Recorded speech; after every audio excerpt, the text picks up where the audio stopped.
Vamos agora conversar com a diretora da Vigilância Epidemiológica, né, a Márcia São Pedro, que vai explicar para a gente um pouquinho sobre a transmissão da doença de Chagas, viu?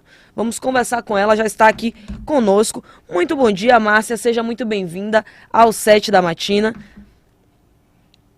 Bom dia, muito obrigada. Então, né, a Bahia tem vivido aí esse surto causado pela doença de Chagas. Explica um pouquinho pra gente como é transmitida aí essa doença. Tá, em primeiro lugar, é importante a gente falar que a Bahia não está em surtos da doença de Chagas, tá? Então, o que aconteceu? No final de 2022, em dezembro de 2022, houve um surto, né, de doenças de Chagas em uma família, onde 4 pessoas foram acometidas.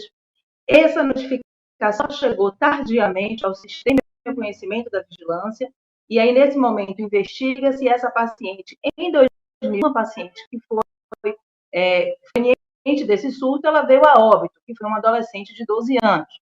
O que a vigilância sempre faz?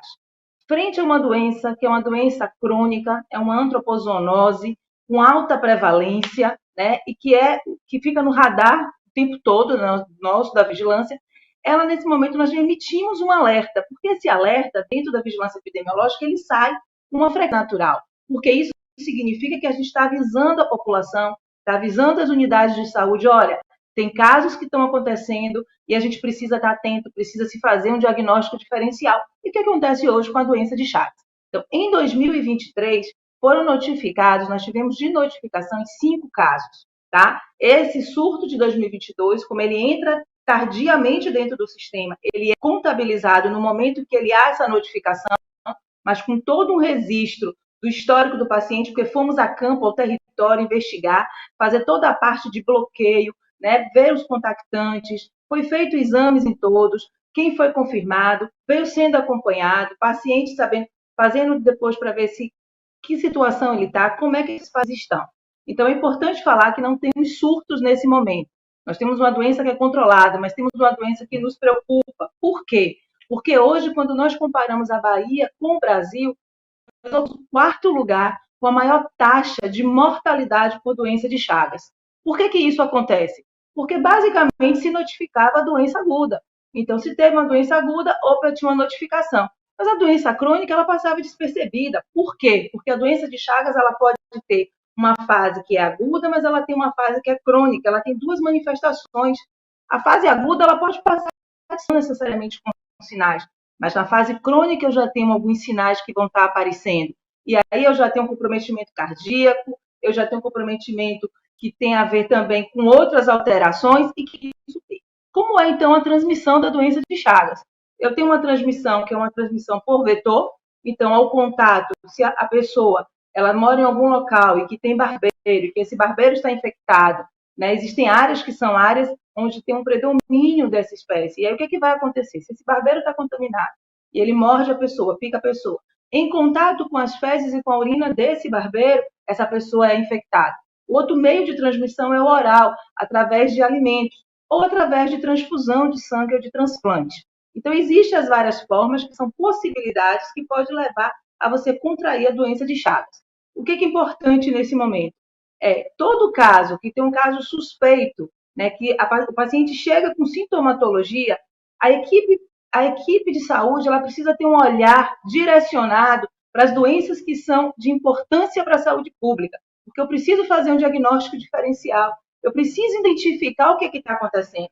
Então, vamos pegar o exemplo do surto de Jacobina. Esse paciente ele chega à unidade, no primeiro momento, que vai se desconfiar é arbovirose. Eu não posso desconfiar apenas de arbovirose, eu preciso ter um olhar global do paciente. Quais são as sintomatologias e como eu estou trabalhando com saúde pública, quais são os diagnósticos diferenciais, quais são os outros agravos, as outras doenças que eu preciso descartar.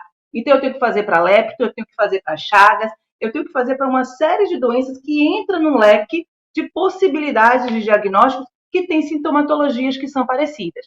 Então, desde janeiro de 2023, já começou a realizar a notificação, então, dos casos crônicos. Eu falei para você no início que a gente só notificava, né, a gente que eu estou falando, Brasil como um todo, caso agudo. Então, quando a gente vai hoje para o sistema, 514 casos crônicos notificados. O que significa isso?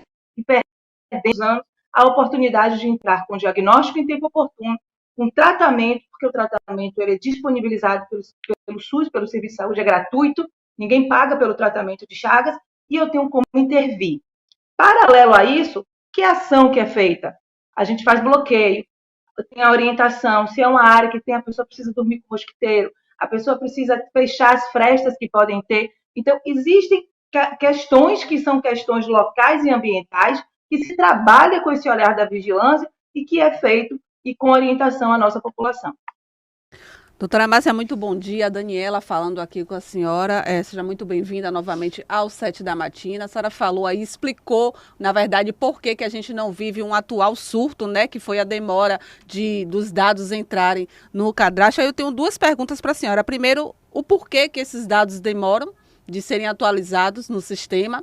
E aí a gente termina tendo essas informações de que tem surto ou não tem furto, qual é o motivo que demora dessa atualização e quais são os principais sintomas que uma pessoa está em casa, né? Ela foi mordida, não percebeu que foi mordida ou que foi transmitida pela doença.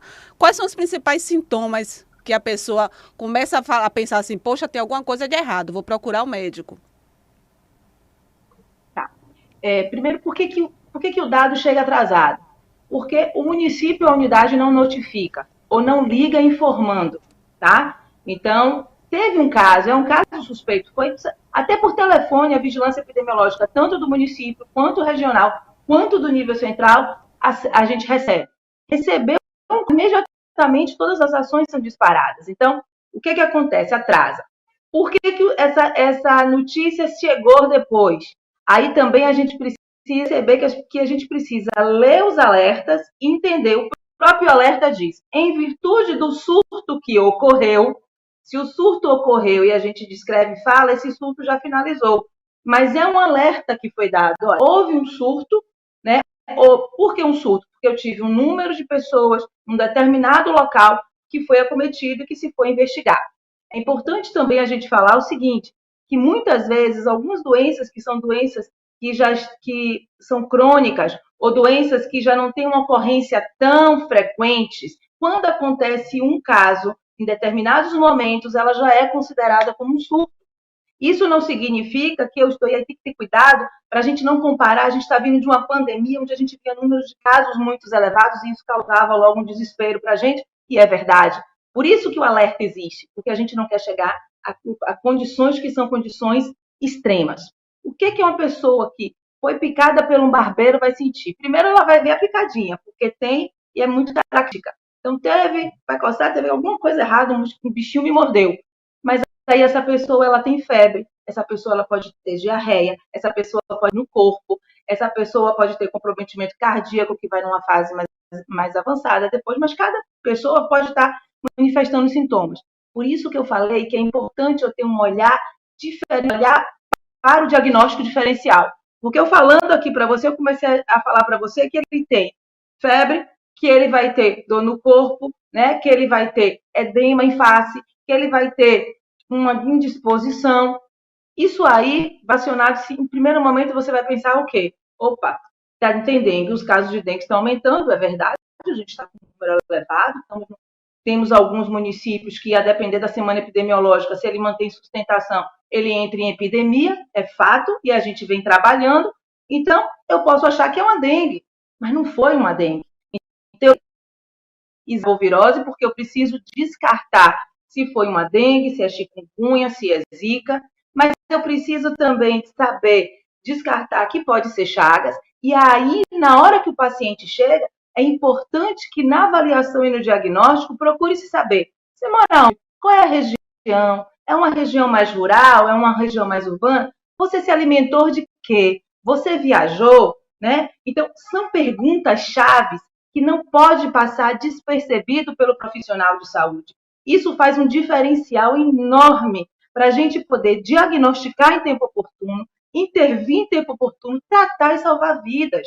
Existem doenças, a gente fala de públicas, que precisa então entrar. Diagnóstico oportuno, intervenção oportuna, tratamento oportuno. Tudo que é rápido, a gente consegue reduzir. Falando em rapidez, doutora, já que a senhora está falando aí, apontando, né, os principais sintomas, tem aqui em Salvador algum centro de apoio para atendimento imediato específico para esse tipo de caso, ou a pessoa procura ajuda médica em qualquer unidade? Como é que funciona? Toda unidade de saúde, se você chega na saúde, esse paciente é atendido. Se esse paciente for precisar de tratamento, o próprio município ele vai encaminhar e já tem todo um fluxo e essa medicação ela é dispensada, tá? E é um critério, sim, para se dispensar. Por quê? Porque a medicação ela vem do Ministério, o Ministério repassa para o Estado e o Estado repassa para os pacientes. Isso é feito de uma forma muito ágil, porque o nosso objetivo, cada vez mais, é garantir que essa pessoa entre em tratamento. Então, as unidades, elas estão, eu não tenho um centro especializado para isso, mas eu tenho unidades que existe a medicação, que tem um pedido, e se caso aconteça daquela unidade estar em falta daquele medicamento, porque ele não chegou, por algum motivo, imediatamente o nível central é acionado e a gente dispara todas as ações, remaneja o medicamento, busca e traz, vai chegar a medicação. Só não vai chegar se for algo de desabastecimento que não tenha como acontecer. Mas isso é algo que toda unidade tem. O que a gente precisa é diagnóstico em tempo oportuno. O que a gente precisa é um olhar específico para Chagas e para todas as doenças que são negligenciadas. Chagas é uma doença que está relacionada à pobreza. Chagas é uma doença que está relacionada às que são mais vulneráveis. Daí o nosso olhar precisa ser muito mais específico. A gente tem, sim, como intervir, como salvar vidas e como melhorar a qualidade de vida desse indivíduo, desse paciente. Doutora Márcia, eu queria te agradecer pela sua disponibilidade em vir conversar com a gente, esclarecer esse assunto, né? Porque as pessoas estão ficando, inclusive, assustadas já com essa notícia da possibilidade de estar acontecendo um surto. A senhora já explicou para a gente o que de fato está acontecendo. É importante que quem está nos assistindo aí fique atento aos cuidados que devem ser tomados e onde procurar ajuda. Doutora, muito obrigada, muito bom dia para a senhora. Viu? Bom dia, eu queria falar só uma coisa para a gente não esquecer. À vontade. Que se alguém encontrar algum barbeiro em casa, não mate. Coloca um sabão, se tiver uma luva, coloca uma luva, vai dar esse bichinho, não vai esmagar ele, vai colocar ele no recipiente plástico de tampinha de preferência, colocar ele dentro, vivo, vai com a etiqueta, nessa etiqueta, a data que você pegou, o local, se for em vários locais, achou um no quarto, outro na sala, na cozinha, coloca em vasilhinhas separadas, identifica a sala que foi no quarto e vai encaminhar para os PITs. Os PITs, cada município tem um posto. É um posto que recebe justamente esse barbeirinho e isso é encaminhado para o nosso laboratório. Por quê? Porque a gente vai ver se aquele barbeiro está infectado. Se ele estiver infectado, eu já tenho ações para serem disparadas. Eu tenho um bloqueio. O que a gente faz, inclusive em municípios que são municípios, ocorreram casos, nós fazemos um monitoramento anual, onde a equipe se desloca, onde a gente faz busca ativa, onde faz borrifação, onde procura se tem ou não ainda foco para tentar controlar. Então é importante encaminhar esse barbeiro e a gente precisa dele vivo para cá, ok? Importantíssima essa informação sua para a gente ter o Estado conseguir fazer o controle e o mapeamento, viu? Muito obrigada, doutora. Bom dia.